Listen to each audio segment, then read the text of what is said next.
If I can have everyone's attention here in the Media Center. We'll go ahead and get started with our morning availability. We welcome Clint Bowyer, driver of the number 15 5-Hour Energy Toyota here at Pocono. Clint, obviously the talk of the week is the two-day test we just completed here at Pocono and the new pavement, and obviously the race on Sunday will be 100 miles shorter. So talk a little bit about your thoughts thus far about the pavement. I think the 100 miles shorter will be really good. You know, the pavement, they did a great job repaving the racetrack. It's very smooth. You know, it's going to be interesting to see on the restarts, you know, what that's going to hold for us, how much rubber we can get built up on the outside and keep that you know, second groove clean.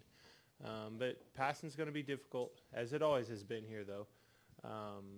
You know, very, very fast. It's amazing. You give these engineers and teams a couple days to work on the cars. I mean, they've picked up seconds, you know, literally, and I think we started it like in the 53-second category, and we're running in the 50-second category now. So it's just it always, you know, is pretty much excites me to be a part of that when you can see those guys, you know, go to work and find speed. Okay, we'll open up for questions for Clint. Please raise your hand. We'll get a wireless mic to you. We'll start right here with Scott. Up front with Scott. Scott Walsh from the Scranton Times. Clint, you say you think the 100 miles is going to be short, or is going to be a good thing. Why do you think that, and how do you think kind of the strategy will kind of play out now with the 100 miles less? Well, I think that's just it, the strategy. I think it could shake that up, you know, for the better.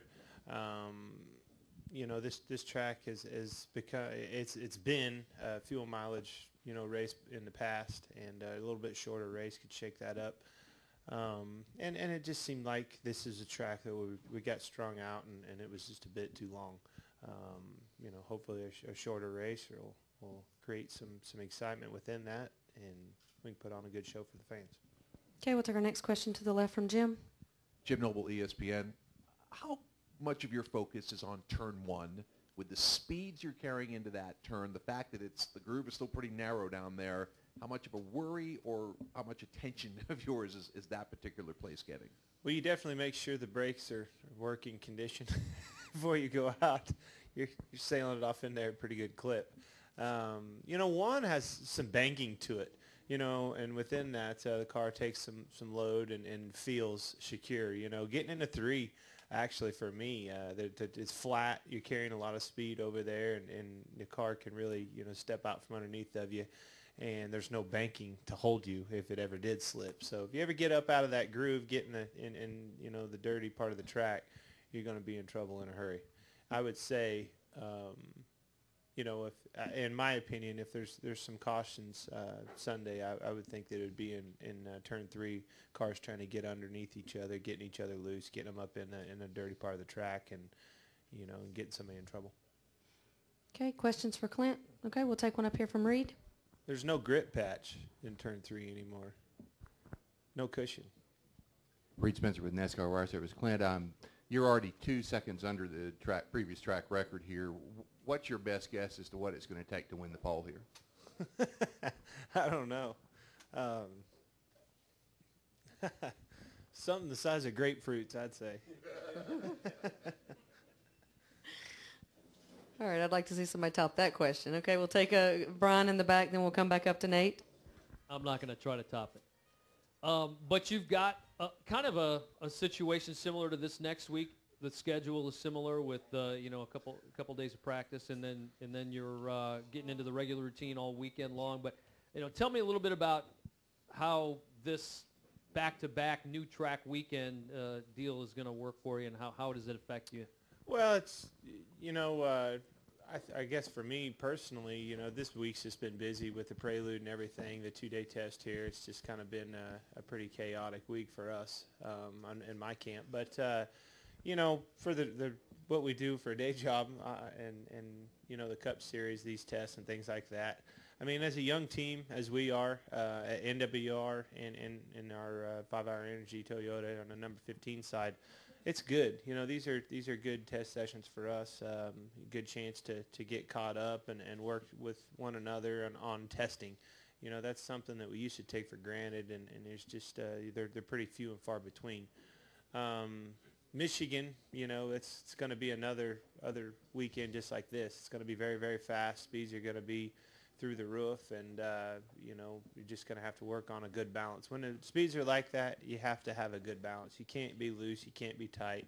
You got to have a good balance to go fast. Okay, we'll take our next question from Nate, then go to Al. Nate Ryan, USA Today. Clint, you said you expected cautions in Turn 3, but yesterday Denny Hamlin was saying he expected that Turn 1 would be a festival of dive bombing, especially like on restarts when guys were trying to scramble for positions in those first couple laps. Are you expecting a lot of action on restarts and with guys trying to get ahead going into I Turn would 1? say restarts in Turn 1 is going to be pretty wild, just like it always has been, but you're fighting for one groove.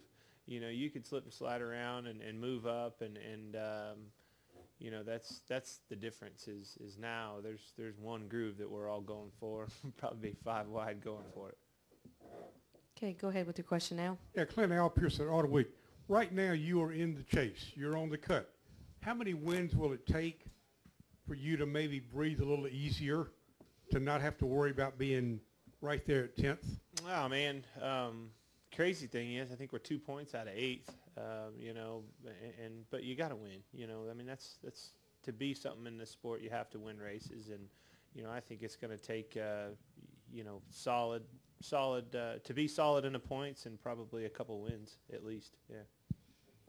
Okay, we'll take our question in the back from Viv.